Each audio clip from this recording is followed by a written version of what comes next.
పొద్దుగాల ఒడిచిన పొద్దుబూకే లోపట్నే చిత్తయ్యేటట్టున్నది. కొసాదాంక కలిసి నడుస్తారనుకుంటే నడిమిట్లనే నాది నీది నీకు నాకు అని పంచాదులే ఈచుకపోయేటట్టున్నది. మేము ఒకటి అని భుజాల మీద చెయ్యిలేసుకున్నోళ్ళు చేతుల మైకులు పట్టుకొని పొట్టు విమర్శించుకునేటట్టున్నారు. గీతగానం చెప్తున్నావు ఎవల గురించి గౌరీ అని ఆలోచనలు పడ్డరా? ఏపీలో బాబు సారు జనసేనాని పవన్ సారు పొత్తు ముచ్చటెనుల్లా. ఎలక్షన్ నోటిఫికేషన్ రాక మున్పే బాబుసారు మస్తు జోర్గా ప్రచారంలో దూసుకపోతున్నాడు. ఇక మొన్ని నడమ అరకు నియోజకవర్గానికి దొన్నుదొరను, మండపేట నియోజకవర్గానికేమో జోగేశ్వరరావు సార్ను ప్రకటించిండు బాబుసారు. దొన్నుదొరని ఇక్కడ క్యాండిడేట్ గా పెట్టాం, మీరు ఆయనకి పూర్తిగా సహకరించండి. మళ్ళీ ప్రశాంతమైన వాతావరణం ఉండాలంటే జోగేశ్వరరావు ఎమ్మెల్యే కావాలి. అగ్గో గిప్పుడు గిదే సైకిల్ పార్టీ గిలాసా పార్టీ నడమ పొత్తు ఉంటదో లేదో అనే ఆలోచనలు వచ్చేటట్టు చేసింది. పొత్తు ధర్మం పాటిత్తలేడు బాబుసారు అని సొంత ఆలోచనలు చేసుకుంటున్నట్టేగా అనత్తున్నాడు జనసేనాని పవన్ సారు. సైకిల్ పార్టోళ్లు 2 సీట్లు అనౌన్స్ చేసుకున్నారు కాబట్టి నేను కూడా 2 సీట్లు అనౌన్స్ చేస్తా అని రాజోలు రాజానగరం సీట్లను అనౌన్స్ చేసిండు పవన్ సారు. ఇక మరి టికెట్ ఎవలకిత్తడో గాని రాజోలు రాజానగరంలనైతే జనసేన పోటీ చేస్తది అని చెప్పుకొచ్చిండు. ఇప్పటికీ 2 సీట్లు అనౌన్స్ చేశారు. 4 దశాబ్దాలు సుదీర్ఘ అనుభవం ఉన్న వ్యక్తులు, ఒంటరిగా పార్టీ వాళ్ళ సొంత పార్టీ నడిపిన వ్యక్తులు. అలాగే ఒకసారి పొత్తు ఆ స్థాయి నాయకులకి చాలా ఇబ్బందిగా ఉంటుంది ఒకసారి, కానీ వాస్తవాలు వేరుంటాయి. వాళ్ళు 2 సీట్లు అనౌన్స్ చేశారు కాబట్టి నేను కూడా 2 సీట్లు అనౌన్స్ చేస్తున్నాను ఈ రోజున. పరిస్థితులు అలాంటివి. సో నాకు కూడా ఒత్తిడి ఉంటుంది, చంద్రబాబు గారికి కూడా ఒత్తిడి ఉంటుంది, నాకు కూడా ఒత్తిడి ఉంటుంది. కాబట్టి ఆ ఒత్తిడిని నేను కూడా తట్టుకోవడానికి రిపబ్లిక్ డే రోజున నాకు 6 అక్షరం బాగుందనిపించింది. రిపబ్లిక్ డే RRR లాగా రిపబ్లిక్ డే రోజున రాజోలు రాజానగరం సీట్లు నేను అనౌన్స్ చేస్తాను. ఈ తాప గెలిస్తే బాబుసారే ఏపీ సీఎం అని అప్పట్లో లోకేష్ అన్న చెప్పిండు కదా. అగ్గో దాని మీద కూడా మాట్లాడకచ్చిండు లోకేష్ గారు. ఆ రోజు మా నాన్నగారు ముఖ్యమంత్రి ఎన్ని అన్నా కానీ ఇవన్నీ నేను ఎందుకు దాన్ని పెద్ద మనసుతో వదిలేస్తానంటే, రాష్ట్ర ప్రయోజనాలను దృష్టిలో పెట్టుకొని జగన్ అనే వ్యక్తి ఇంకొకసారి వస్తే రాష్ట్రం అధోగతికి పాలవుతుంది అన్న ఒక్క ఆలోచన నన్ను చాలాసార్లు రెస్పాండ్ కానివ్వకుండా చేస్తుంది. వాళ్ళు అలా మాట్లాడారు కదా, మీరు ఇలా మాట్లాడచ్చు కదా అంటే అదే కదా తేడా అని చెప్తాను నేను. జగనన్నను కుర్చీ దించుడే లక్ష్యం కాబట్టి వాళ్ళిట్లా ఎన్ని మాట్లాడినా కూడా ఊకున్నా అని చెప్పుకొచ్చిండు పవన్ సారు. కొసకైతే సైకిల్ పార్టీ గిలాసా పార్టీ పొత్తు ఉంటదనే చెప్పిండు. ఒక మాట అటున్నా ఆటుపోట్లున్నా ఇటున్నా కానీ మనం కలిసే వెళ్తున్నాం. ఏమో ఇప్పటికే పొత్తు వద్దు ఒంటరి పోటే ముద్దు అని అనుకుంటున్నారు చాలా మంది జన సైనికులు. ఇప్పుడు బాబుసారు పొత్తు ధర్మాన్ని పాటియకుండా సీట్లు ప్రకటించిండు. ఆయన ప్రకటించిండు కదా అని పవన్ సారు ప్రకటించిండు. ఇక గిట్లనే పోటీ పడి పొత్తును పక్కకు పెట్టి ఇంకేం చేస్తారో, ఎట్లా ఎలక్షన్లకు పోతారో చూడాలే అని అనబట్టిండ్రు ఏపీ పబ్లిక్. ఆపరేషన్ అయినాక షాన్నొద్దులకేంచి రెస్ట్ తీసుకుంటున్నాడు కదా కేసీఆర్ సారు. ఇక చాలా మంది కూడా పోయి చూసొచ్చిర్రు సార్ను. అయితే ఇవాళ కారు పార్టీ ఎంపీలు కొందరు లీడర్లు కారెనక కారేసుకొని కేసీఆర్ సార్ను కలవనీకి ఎర్రవల్లిలున్న ఫామ్ హౌస్ కాడికి పోయిర్రు. మరి వాళ్ళందరూ ఇప్పుడెందుకు సార్ను కలిసిర్రు, ఏమైంది అని పురా గరుచుకొని రాపోరు. 3-4 వద్దుల్లో షురువయ్యే పార్లమెంటు మీటింగ్లో ఏం మాట్లాడాలే, ఎట్లా మాట్లాడాలే, పువ్వు పార్టీకి షాకుల మీద షాకులు ఎట్లియ్యాలే, పువ్వు పార్టోలు బీరిపోయి నోరెల్లబెట్టేటట్టు ప్రశ్నల తూటాలు ఎట్లిడవాలే, కారు పార్టీ జోరు ఢిల్లీలో ఎట్లినిపియాలే అని అన్ని మాట్లాడుకోనీకి ఎర్రవల్లి ఫామ్ హౌస్ లో కూసున్నారు కారు పార్టోళ్ళు. కేసీఆర్ సారుకు పురాగా బయటకొచ్చి మాట్లాడే ఓపికే లేదు కదా, గందుకే లీడర్లందరినీ ఫామ్ హౌస్ కే పిలుచుకొని మాట్లాడిండు.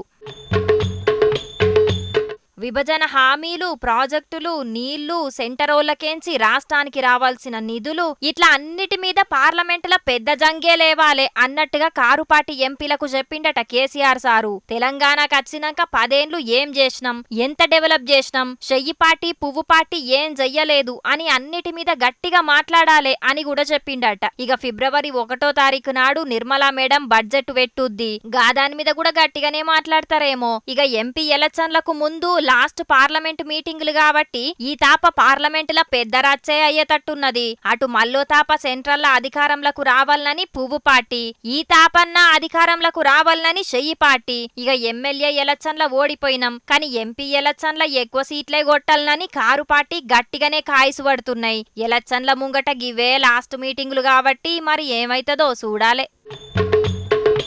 ఇగియాల జెండా వందనం పేరు మీద ఢిల్లీ నుంచి గల్లీ దాకా అందరం సంబురంగా జెండా పండుగను జరుపుకున్నాం కదా. దేశ రాజధాని ఢిల్లీలో తీరొక్క శకటాలతోని ర్యాలీలు పోలీసు కవాతులు చేస్తే గల్లీలనైతే బల్లె పిలగాన్ల కాడ నుంచి పెద్దోళ్ళ దాకా ర్యాలీలు తీసి దేశభక్తిని చూపెట్టుకున్నారు. కానీ గిడున్న ఒక అన్న చూడుండ్రి గీనకున్న దేశభక్తిని ఎట్లా చూపెట్టుకున్నాడో. చూసిండ్రు కదా ఆటోను అన్న ఎట్లా డెకరేట్ చేసిండో. ఆటో చుట్టూ 4 జెండాలను కట్టిండు. ఇక టాపు మీద వేసిన గడ్డికి సూతం జెండా కలర్లతోని మంచిగా డిజైన్ చేసిండు. అన్న పేరు అంజీ నాయక్, మైబాద్ జిల్లాలున్న ఈదుల పూసలపల్లి తండాలుంటాడు. ఇంకో 15 రోజులకు జెండా వందనం ఉన్నదని అనగానే దీని మీద గడ్డి పెట్టిన చల్లగా ఉండాలని లోపల 4 ఫ్యాన్లు కూడా సెట్ చేసిన. జెండా వందనం వస్తుందని జై హింద్ అనుకుంటా ఇవాళ ₹1 కిరాయి కూడా తీసుకుంటున్నా. ₹1 ఎక్కిన వాళ్ళకు ఎక్కి దిగిన వాళ్ళకి ₹1 కిరాయి. ఇవాళ సాయంత్రం 10 దాకా ₹1 తీసుకుంటాను. ఆగో ఇన్నరా, జెండా వందనం పేరు మీద దేశానికి దేశంలో ఉన్న పబ్లిక్ కు ఏదైనా సేవ చేయాలని గీ తీరుగా ఆలోచన చేసిండట. ఇక ఇలా ఒక్కరోజు ఆటో ఎక్కినోళ్లకు ₹1 తీసుకుంటాడట. అన్న పెట్టిన బంపర్ ఆఫర్ కు పబ్లిక్ కూడా బగ్గనే లైన్లు కట్టిండ్రు ఆటో ఎక్కనీకి. ఇక అట్లనే గింత మంచి ఆలోచన చేసిన అన్నతోని సెల్ఫీలు దిగనీకి సుతం చాలా మందే ఎగబడ్డరు. ఇక ఇది వైరల్ అయ్యే వరకు ఆటో అన్న చేసిన ఆలోచనకు అందరూ ఫిదా అయ్యి తారీఫ్ చేస్తున్నారు. ఆ పబ్లిక్ ఇంకొన్ని వార్తలున్నాయి, వాటిని చెప్పుకునే దానికంటే ముందుగల్లా ఎప్పట్లెక్కనే ఇప్పుడు మా తాతని పిలుద్దాం. తాత ఏం దెయ్యాలి సంగతి? బా ఎన్నో రోజుల సంది ఎదురు చూస్తున్నా మంచి ముచ్చట ఇయ్యాల నా చెవుల పడ్డది. ఆ పని కాగానే ఎల్లమ్మ తల్లికి బోనం అండి గొర్రెని జడితీయాలి. అయినా సార్లు మా కట్టాలను కడదీరుస్తున్నందుకు మీకు దండాలు సార్లు, మీకు దండాలు. అగ్గో నువ్వు ఎదురు చూస్తున్నా ముచ్చటేంది? నీ కష్టాలు గడదేర్చినగా సార్లేవలే తాత, నాకు కూడా చెప్పరా అదే? అరే ఇంకెవరంటవేంది పిల్ల, మన చెయ్యిపాటి సర్కారు, మన ముఖ్యమంత్రి రేవంతాలు సారు. నీ కష్టాలు ఏం తీర్చిందని గంతగానం దండాలు పెడుతున్నావు చెప్పు? అది ఒక పని వెనుక ఒక పని చేస్తూనే ఉండే, దాంట్లో మా రైతుల కన్నీళ్లు దూడ్చే ముచ్చట ఇలా మన గవర్నర్ మేడం చెప్పింది. అదే ఆ ముచ్చట ఏంటిది అని అడుగుతున్నా, చెప్పరా? అది గోలించుకుంటా చెప్పబట్టి లేకిడిదానా వార్తలు చదివే కొలువు చేస్తాను. ఆ ముచ్చటేందో తెలియదా నీకు? చెయ్యిపాటి సర్కారు మా రైతులకు ఇచ్చిన మాట ప్రకారం ఈ 2-3 వద్దులల్లా ₹2,00,000 రుణమాఫీ చేస్తుందట. ఎరికేనా? అరే నీ అవ్వ, కొంతమంది రైతులకు రైతు బంధు పైసలే ఇంకా పడలేదని బాధపడుతున్నారు. ఇక రుణమాఫీ ఎప్పుడు చేస్తారే వాళ్ళు? నిన్ను చెంబందుకొని దంచితే నెత్తి మీద ఉన్న ఎంటికలన్నీ ఉయ్యాలి ఏమనుకుంటాడమేమో. ఎవలే నీతోటి రైతు బంధు పైసలు పడలేదు అని ఫిర్యాదు అయిన వాళ్ళు? నీ అవ్వ రైతు బంధు రాలేదు సార్లు అని ఎవరన్నా అంటే చెప్పుతోని కొడతా అని మంత్రి కోమటిరెడ్డి సార్ అన్నట్టే నువ్వు కూడా గరం కాబడితేవేందే? మరి లేకుంటేందే, చెయ్యిపాటి సర్కారు అధికారంలోకి వచ్చిందే మొన్ననే. వాళ్ళు ఎక్కడ ఏమున్నాయి, వచ్చేటి ఎన్ని పోయేటి ఎన్ని అప్పులు ఎన్ని ఉన్నాయి ఇవన్నీ అద్దద్దులు చూసుకునేటాలకే 4 రోజుల టైం అయ్యే పాయే. ఇంకా నయ్యం వాళ్ళు ఓ పని వెనుక ఓ పని చేసుకుంటూ వస్తాళ్ళు. అసొంటోళ్ళను మెచ్చుకోవాల్సింది పోయి గిత్త బదనాం చేస్తారా? ఏమోనే, మా చెయ్యిపాటి సర్కారు గద్దెనెక్కిన తెల్లారే రైతులకు బ్యాంకులలో రుణమాఫీ చేస్తామని చెప్పిండు రేవంతాల్ సారు. ఇప్పటికి 50 రోజులు దగ్గరికి వస్తాంది. ఇప్పటికైనా మాట మీద ఉంటారంటావా? అరే నువ్వు కూడా కారు పచ్చలతో కలిసిపోయినావా అనే? ఏమో పచ్చ పొల లెక్కనే మాట్లాడుతాను. అరే వచ్చిన 4 రోజులనే గిన్ని గానం పనులు చేసుకుంటూ వస్తాళ్ళు, మళ్ళీ వాళ్ళని పేరు బదనం చేస్తాను వేదిక. అరే నీ ముసలోడా, అందరూ అనుకుంటున్నది చెప్తే ప్రతిపక్ష పొలతో కలిసిపోయినట్ట? జనాలకున్న అనుమానాలను నేను ఇట్లా అడుగుతున్నా తప్ప?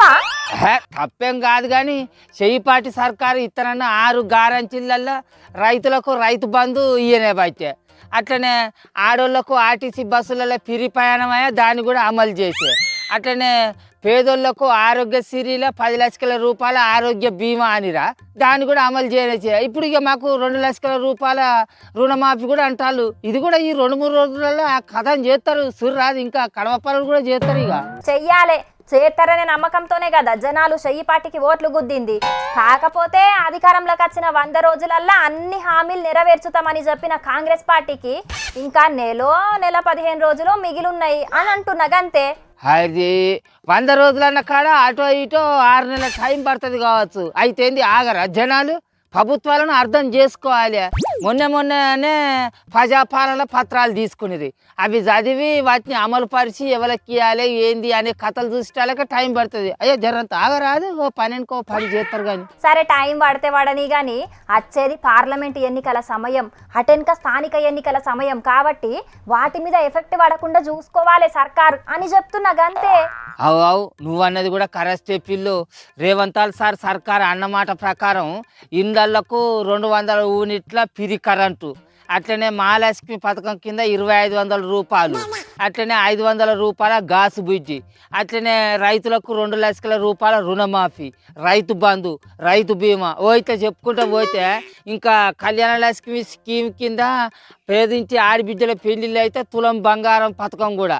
ఇవన్నీ కూడా 6 గ్యారంటీలలో ఉన్న పథకాలన్నీ అమలు చేయకపోతే వచ్చే ఎలక్ట్రికల్ నాటికి ఎఫెక్ట్ పడుతుంది మరి. అబ్బో అగ్గో గది ఇప్పటికి నా లైన్లోకి వచ్చినావు నువ్వు కూడా. నాకు చెయ్యి పాట అంటే ఏమన్నా కుట్రనానే? ఎవరు అధికారంలో కూసున్నా ప్రజలకు మేలు చేస్తారనే నమ్మకమే ఉంటది. వాళ్ళు ప్రజలకు ఇచ్చిన హామీలను నెరవేర్చాలి అంటున్నా, తప్పేమున్నది? నువ్వు అడుగుతా తప్పేం లేదు. గత సర్కారులు ఇచ్చిన హామీలు నెరవేర్చకపోతేనే కదా ప్రజలు వాళ్ళను పక్కకు కూర్చుని పెట్టింది. కాకపోతే ఈ చెయ్యిపాటి సర్కారు వచ్చి అయ్యో నెల రోజుల టైమే కాయ, ఇంకా 4 సంవత్సరాల 11 నెలల పొద్దున్నది. అప్పటి వరకు వీళ్ళు ఇచ్చిన హామీలను నెరవేరుస్తారు కానీ ఆ నమ్మకం ఉన్నది మామయ్య. చెయ్యాలని నేను కూడా కోరుకుంటున్నానే తాత.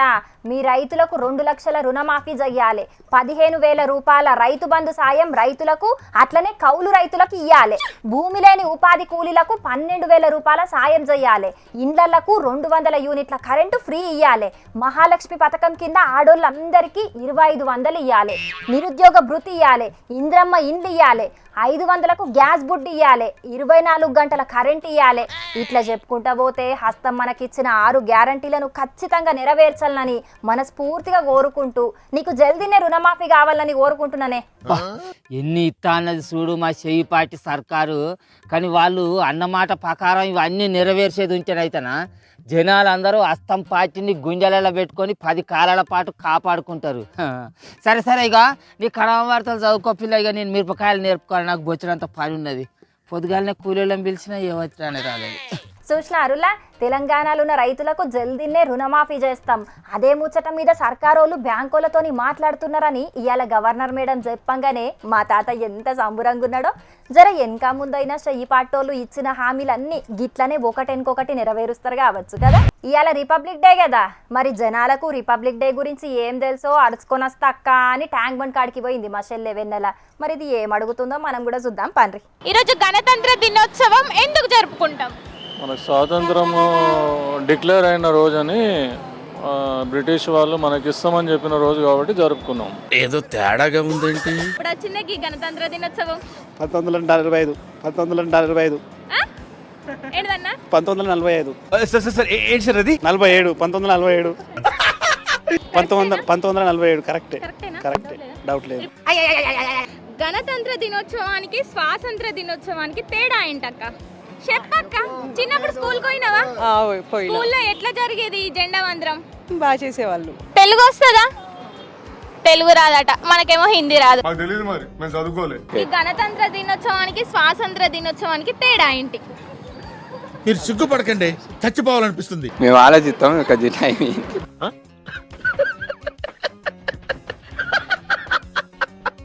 ఇవాళ జనవరి 26 రిపబ్లిక్ డే అండి, గణతంత్ర దినోత్సవం అంటాము. ఏం చేస్తారు రిపబ్లిక్ డే రోజు? రిపబ్లిక్ డే రోజు యావత్ భారతదేశం అంతా కూడా అంబేద్కర్ స్మరించుకుంటూ గణతంత్రం వచ్చిన సందర్భంగా ఉత్సవాలు చేస్తారండి, జెండా వందనం చేస్తారు. ఇండిపెండెన్స్ డేకి రిపబ్లిక్ డేకి తేడా ఏంది అక్క? తెలివని అన్నాడు అక్క. రిపబ్లిక్ డే ఎందుకు జరుపుకుంటారే? ఎందుకంటే అక్క గుర్తుకొస్తలే అక్క. అబ్బా తమ్ముడు. సరే ఇండిపెండెన్స్ డే ఎందుకు జరుపుకుంటారు? ఇండిపెండెన్స్ డే గణతంత్ర దినోత్సవం ఎప్పుడు వచ్చింది అంటే అప్పుడు నేను స్కూల్కి పోలే. స్వాతంత్ర దినోత్సవానికి గణతంత్ర దినోత్సవానికి తేడా ఏంటి? తేడా ఏంటి అనేది మనం బ్రిటిష్ వాళ్ళ దగ్గర నుంచి తీసుకొచ్చుకున్నది స్వాతంత్ర దినోత్సవం. జనవరి 26 అనేది మనకు రాజ్యాంగం అమలుకి వచ్చిన రోజు. ఆ జనగణమన రాసింది ఎవరు? ఎందుకమ్మా మా వీక్నెస్లతో ఆడుకుంటారు లేడీస్. జనగణమన రాసింది ఇవాళ ఏంటిది? 26 జనవరి 26 జనవరి. అంటే 26 జనవరి రోజు ఏం చేస్తారే? ఫ్లాగ్ హోస్టింగ్ చేస్తాం. డాక్టర్ బిఆర్ అంబేద్కర్ గారు రాసిన రాజ్యాంగం అమల్లోకి వచ్చిన రోజు. అంతేనా? దానికి మనం 26 జనవరి అనేది మనం సెలబ్రేట్ చేసుకుంటాం. గణతంత్ర దినోత్సవం ఎప్పుడు వచ్చింది? 1947 అండి. రిపబ్లిక్ డే స్పెల్లింగ్ చెప్పన్నా. రిపబ్లిక్ నేను చదివింది 10th. ఈ రిపబ్లిక్ డే అంటే ఇంగ్లీష్ మీడియం కూడా పోలే 10th క్లాసే అది. ఇలా జనవరి 26 కదా, గణతంత్ర దినోత్సవం కదా. గణతంత్ర దినోత్సవం ఎప్పుడు వచ్చింది? ఎప్పుడు వచ్చిందంటే ఏం చేస్తారు, వీళ్ళు తీసుకొచ్చినది. ఎవరు? ఆయననే. రిపబ్లిక్ డే రోజు మీ స్కూల్లో ఏం చేసేటోళ్ళు మీరు? మేము జెండా ఎగరేస్తాం. ఇంకా స్కూల్ పిల్లలకి చాక్లెట్లు ఇస్తారు. నువ్వు ఇస్తావా? మీ టీచర్ ఇస్తుందా? ఇస్తారు. అయ్యో రామా, నాకు ఐడియా తక్కువ లేదండి. గణతంత్ర దినోత్సవం ఎందుకు జరుపుకుంటాం? స్వాతంత్రం అక్క. ఏంది స్వాతంత్రం? ఏంటి బాబన్నా? జనాలు ఏం చెప్పిండ్రో మూతి ముంగట మైక్ పెట్టే వరకు కొందరు ఏం చెప్పాలనో కూడా మర్చిపోయినట్టున్నారు పాపం. పబ్లిక్ మళ్ళోపరి మీ అందరికీ గణతంత్ర దినోత్సవ శుభాకాంక్షలు. ఇక ప్రతిరోజు లెక్కనే ఇవాళ కూడా మీకోసం కొన్ని లిలిపుట్ వార్తలు పట్టుకొచ్చేసిన, మరి అవి కూడా చూశారు. ఇక మెగాస్టార్ చిరంజీవి సార్కు కేంద్ర సర్కారోళ్ళు పద్మవిభూషణ్ అవార్డు ప్రకటించిండ్రుల్లో ఈ ముచ్చట మీద చిరంజీవి సారు ఎంత సంబురపడ్డాడో చూడుండ్రి. ఈ రిపబ్లిక్ డే నా వరకు చాలా ప్రత్యేకత సంతరించుకుంది. నా ఈ సేవలన్నీ గుర్తించి 2006లో నాకు పద్మభూషణ్ అవార్డు ఇచ్చారు. నా సేవలను గుర్తించి, అది కళాసేవ అయితేనేమి, సామాజిక సేవ గుర్తించి పద్మ విభూషణ్ అవార్డు కేంద్ర ప్రభుత్వం ప్రకటించడం అనేది నా అంతరంతరాల నుంచి హృదయపూర్వకంగా నేను దీనికి కారణభూతులైనటువంటి ప్రతి ఒక్కరికి నా హృదయపూర్వక ధన్యవాదాలు తెలియజేసుకుంటున్నాను. కేంద్ర ప్రభుత్వానికి, అలాగే ప్రధాని మోడీ గారికి ప్రత్యేక నా ధన్యవాదాలు తెలియజేసుకుంటున్నాను. ఇక సారుకు అవార్డు వచ్చిన ముచ్చట తెలవంగానే సినిమా మంత్రి కోమటిరెడ్డి సారు చిరంజీవి సార్ ఇంటికి పోయి మరి అభినందనలు చెప్పుకొచ్చిండు. ఈ ముచ్చట మీద సినిమోళ్ళు, రాజకీయ లీడర్లు అందరూ సార్కు సోషల్ మీడియాలో కాంగ్రెస్ చెప్పుకొచ్చిండ్రు.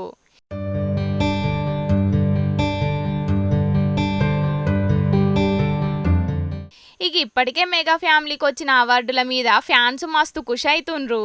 RRR సినిమాకు గాను రామ్ చరణ్ ఆస్కర్ దాకా పోయే వరకు గాయన ఇంటర్నేషనల్ లెవెల్లో ఫేమస్ అయిండు. గీ నడుమనే పుష్ప సినిమాల అల్లు అర్జున్ యాక్టింగ్ కు ఉత్తమ జాతీయ నటుడి అవార్డు వచ్చింది. ఇప్పుడు మెగాస్టార్ చిరంజీవికి పద్మ విభూషణ్ వచ్చే వరకు మెగా ఫ్యామిలీ ఇంట అవార్డుల పంట అని సంబురపడుతున్న మెగా ఫ్యాన్స్. ఇక మెగాస్టార్ చిరంజీవి సార్తో పాటు మాజీ ఉపరాష్ట్రపతి వెంకయ్య నాయుడు సారు కూడా పద్మ విభూషణ్ ప్రకటించిండ్రు కేంద్ర సర్కారోళ్ళు. గణతంత్ర దినోత్సవం పేరు మీద అయిన వేడుకల్లా హర్యానాలో ఒక చిత్రం జరిగిందుల్లా డ్యాన్సులు చేసిన ఆర్టిస్టుల తానకు పోయి కాళ్ళు మొక్కిండు సీఎం కట్టారు సారు. ఆగో చూసిండ్రు కదా, గీళ్ళందరు కలిసి రాములోరికి సంబంధించిన ఏదో డ్యాన్స్ చేసిండ్రట ఆడ. ఇక మరి ఏషాలు వేసుకున్నోళ్ళు సార్కు నిజంగానే దేవుళ్ళ లెక్కనే కానొచ్చిండ్రో ఏందో గాని డైరెక్ట్ వాళ్ళ తానకు పోయి కాళ్ళు మొక్కిండు గిట్లా. ఇది చూసి ఆడున్నోళ్ళు మస్తు పరిశాన్ అయినరట. గంత పెద్ద పదవులుండి సుతం ఆర్టిస్టుల కాళ్లకు దండం పెట్టిందంటే నిజంగా సీఎం సారు చాలా గ్రేట్ అనుకుంటా కామెంట్లు పెడుతున్నారు కొందరు ఈ వీడియో చూసినోళ్ళు. సీఎం ప్రోటోకాల్ను బ్రేక్ చేసి మరి వాళ్ళ తానకు పోయిండంటే ఇదేదో ఎలక్షన్ల కోసం చేసిన స్టంటేనని కామెంట్లు పెడుతున్నారు ఇంకొందరు.